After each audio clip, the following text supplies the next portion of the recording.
안녕하세요. 꿈이 있는 미래 박성화 강도사입니다. 이 시간 하나님 나라의 시작 8단원 사과 교사 지침서 강의를 진행하도록 하겠습니다.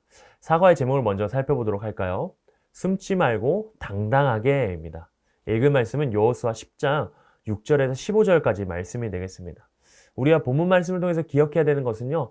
전능하신 하나님이 우리를 위해 싸우신다라는 것입니다. 먼저 본문 말씀을 한번 생각해 보도록 할까요? 가나안 땅에 거주하는 예루살렘 왕 아도니세덱은 여호수아가 이끄는 이스라엘 군대가 여리고성을 함락시키고 아이성을 진멸한 것과 기브온 족속과 평화 조약을 맺었다는 사실을 알고 굉장히 크게 두려워했습니다. 그래서 그는 주변에 있는 네 나라의 왕들과 연합군을 만들어서 기브온을 공격하기로 출동합니다. 그 사실을 알게 된 기브온 족속은 여호수아에게 속히 와서 도와달라고 요청을 하죠. 여호수아는 즉시 이스라엘 군대를 이끌고 길갈로 올라갔습니다. 8절에서 하나님은요, 여호수아에게 연합군을 이미 그의 손에 넘겨주었으니 두려워하지 말라라고 말씀하시면서 승리를 약속하십니다. 하나님은 신실한 하나님의 백성이 위기에 처했을 때 먼저 찾아오셔서 안심시켜 주시고 도와주시는 분이십니다. 하나님은 아도니세덱과 네 나라의 연합군이 이스라엘 군대에게 패하게 하십니다. 그뿐 아니라 패잔병이 되어 빌탈길로 도망치는 연합군에게 우박덩이를 내리셔서 이스라엘 군사들이 칼로 죽인 사람의 수보다 더 많이 죽게 하셨습니다.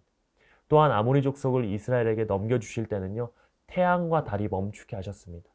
태양이 중천에 머무는 동안에 이스라엘은 대적을 무찌르고 승리할 수 있었습니다. 하나님이 이스라엘 위해서 싸우고 일하신 것입니다. 하나님 덕분에 승리한 여호수아는요, 다시 길갈 진영으로 돌아올 수 있었습니다. 이스라엘의 승리는 우연히 일어난 일도 아니었고요. 그의 능력으로 이루어진 것도 아니었습니다. 오직 전능하신 하나님의 일하심으로 이루어진 것이었습니다. 이와 같은 내용을 가지고요, 우리 아이들에게 가르쳐야 될 원포인트는 바로 전능하신 하나님이 우리를 위해 싸우신다입니다. 우리 함께 외울 말씀을 같이 읽어보도록 할까요? 같이 읽겠습니다. 시작. 우리의 도움은 천지를 지으신 여호와의 이름에 있도다. 시편 124편 8절 말씀. 아멘. 우리 웰컴 활동을 한번 살펴보도록 하겠습니다. 웰컴 활동 부끄러운 모습입니다. 선생님께서 이렇게 정리해 주시면 좋겠습니다. 예수님을 믿는 게 부끄러워서 감춘 적이 있는지 한번 나눠보도록 할게요. 여러분이 나눈 이야기처럼요, 우리는요, 교회에서 열심히 예수님을 믿는 건 괜찮은데 학교나 학원에서 친구들과 함께 있는 곳에서 예수님을 드러내지 않을 때가 있습니다. 왜 그럴까요? 아마 예수님을 드러내면요, 친구들에게 놀림을 당할 수 있다는 생각, 즉 손해볼 수 있다는 생각 때문일 거예요. 그런데 만약 사랑하는 사람이 여러분을 부끄러워한다면 어떨까요? 무척 속상하겠죠. 우리를 사랑하시는 예수님도 우리가 예수님을 부끄러워하는 것에 대해서 원치 않으실 거예요. 그렇다면 우리는 어떻게 예수님을 드러내면서 살아갈 수 있을까요? 한번 어드벤처를 통해서 살펴보도록 하겠습니다. 라고 하시면서 어드벤처에서 진리를 알려주시면 좋겠습니다. 어드벤처에서는요, 세 가지 질문을 통해서 한번 본문의 내용을 한번 복습해 보도록 하겠습니다. 첫 번째 질문입니다. 첫 번째 질문은 전쟁 전에 하나님은 여호수아에게 뭐라고 말씀하셨나요? 입니다. 답은 그들을 두려워하지 말라. 내가 그들을 내 손에 넘겨주었으니 그들 중에서 한 사람도 너를 당하는 자 없으리라 라고 말씀하십니다. 전쟁을 앞둔 여호수아의 마음은 굉장히 두렵고 떨렸을 것입니다.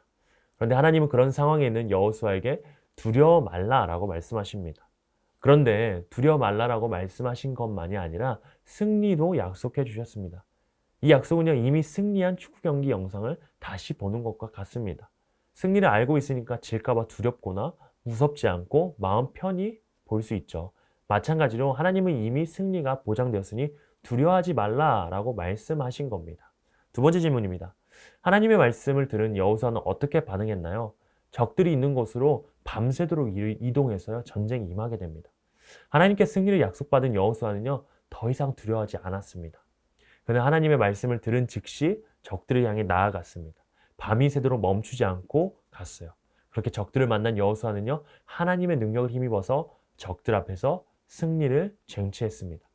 승리의 말씀 앞에서 그는 주저하거나 머뭇거리지 않고 능력의 하나님을 신뢰하며 하나님의 말씀에 순종하는 모습을 보여주었습니다. 마지막 질문입니다. 하나님은 이스라엘 백성을 위해 전쟁에서 무엇을 하셨나요? 이스라엘 위해서 싸우셨습니다.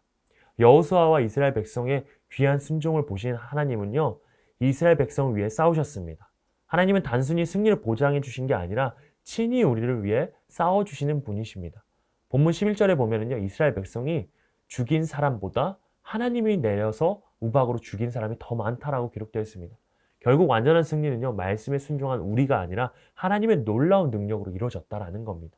그렇다면 이스라엘 백성이 굳이 전쟁에 참여할 필요가 있었을까요? 하나님 왜 우리에게 순종을 요구하실까요? 그건 바로 순종할 때 하나님이 일하심을 볼 수 있기 때문입니다. 두려움에 빠져 아무것도 하지 않으면 하나님의 일하심을 경험할 수 없습니다. 그렇다면 어떻게 살아야 하나님의 승리를 경험할 수 있을지 우리 밸류 활동을 통해서 한번 살펴보도록 하겠습니다. 밸류 활동, 승리를 확신하자입니다. 하나님은 우리가 승리의 약속을 확신할 때 승리를 허락해 주십니다. 그렇다면 우리 다음 말씀을 한번 쓰면서요, 외우고 말씀을 붙들고 한번 기도해 보도록 하겠습니다. 시편 말씀입니다. 시편 124편 8절 말씀이 연하게 적혀 있는데 이 말씀을 소리내어서 읽으면서 따라서 적는 겁니다. 그리고 마음에 새긴다라고 하면서 마음으로도 한번 따라서 적어보도록 선생님께서 인도해 주시면 좋겠습니다. 그리고 나서 다 적은 후에 이 말씀을 가장 빨리 외운 친구가 선물을 받도록 해주시면 좋겠습니다. 이렇게 해서 활동을 진행해 주시고요. 이렇게 선생님께서 정리해 주시면 좋을 것 같습니다. 하나님이 이미 허락하신 승리의 약속을 믿으며 살아가면 우리는 반드시 행복해질 수 있습니다. 그러려면은 어떻게 해야 될지 우리 한번 인커리지를 통해서 한번 살펴보도록 할까요? 라고 하면서 인커리지 활동으로 넘어가 주시면 좋겠습니다. 인커리지입니다. 마지막 인커리지 활동에서는요, 밸류에서 외운 말씀을 기억하면서 SNS에 성경 말씀을 한번 올려보는 겁니다. 잠시 시간을 주신 후에요, 여기 아래에 있는 이미지 있잖아요. 이 이미지를 찍어서 카카오 프로필로 한번 설정을 해보는 겁니다. 아니면 SNS에 올리도록 해주는 거죠. 그래서 우리 친구들이 그 암송하고 묵상하고 그리고 하나님을 정말 자랑스러워하면서 드러내는 거죠. 지금 당장은 조금 부끄러울 수 있지만 하나님을 자랑스러워하는 우리 친구들이 될 수 있도록 안내해 주면 좋겠습니다. 그리고 이렇게 정리해 주면 좋을 것 같아요. 여러분에게 하나님이 분명히 놀라운 승리를 허락하실 겁니다. 그렇게 승리의 삶을 누릴 수 있도록 우리 선생님과 함께 기도할게요 라고 하시면서 사과 공과 공부를 맞춰주시면 좋겠습니다. 그래서 우리 아이들이요, 하나님의 승리를, 그 말씀을 믿고 정말 삶 가운데서 드러내면서 부끄러워하지 않고 당당하게 드러내며 하나님을 신뢰하는 것을 보여주는 친구 될 수 있도록 인도해 주시면 좋겠습니다. 우리 사과에서는요, 전능하신 하나님이 우리를 위해 싸우신다라는 것을 배웠습니다. 하나님은요, 우리를 위해 싸우십니다. 그러나 우리가 그것을 믿고 순종했었을 때 하나님께서는 일하셨습니다. 이처럼 우리 친구들도 그 말씀을 듣고 그것을 믿고 순종함으로 나아가셨을 때 하나님이 싸우심을, 하나님이 이기게 하심을 경험하는 우리 친구 될 수 있도록 강의해 주시면 좋겠습니다. 이상으로요, 사과 교사 지침서 강의를 마치도록 하겠습니다. 감사합니다.